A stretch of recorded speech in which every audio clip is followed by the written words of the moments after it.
टोली चौकी police station से वाबस्ता एक कांस्टेबल ज्ञानेश्वर पर इल्ज़ाम है कि इसने सुबह सवेरे तकरीबन 4 बजे एक चाय के होटल के मालिक पर वहशियाना हमला किया और उसके साथ गाली गलौज की। ये वाकया इस वक्त पेश आया जब कांस्टेबल ने होटल को वक्त से पहले खोलने पर एतराज़ किया और गुस्से में आकर मालिक के साथ मारपीट शुरू कर दी, जिसकी तमाम वीडियो सीसीटीवी कैमरे में महफूज हो गई। वीडियो में पुलिस एहलकार का रवैया इंतहाई गैर मुहज़्ज़ब और पुरतशद्दुद नज़र आ रहा है, जिसकी वजह से मकामी अवाम में शदीद गम और गुस्सा पाया जा रहा है। इस वाक़ये के मंजर आम पर आने के बाद इलाके के लोगों ने पुलिस के आला हुक्काम से मुतालबा किया है कि वर्दी का नाजायज़ फ़ायदा उठाने वाले इस एहलकार के खिलाफ फौरी और सख्त तादीबी कार्रवाई की जाए। अवामी हलकों का कहना है कि मुहाफ़िज़ों का ऐसा रवैया शहरियों में अदम तहफ़्फ़ुज़ का एहसास पैदा करता है, इसलिए इंसाफ के तकाज़ों को पूरा करना ज़रूरी है।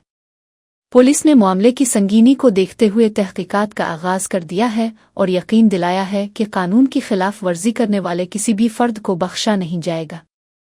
इस वाक़ये ने एक बार फिर पुलिस और अवाम के दरमियान ताल्लुकात और ड्यूटी के दौरान अखलाकियात बरतने पर बहस छेड़ दी है।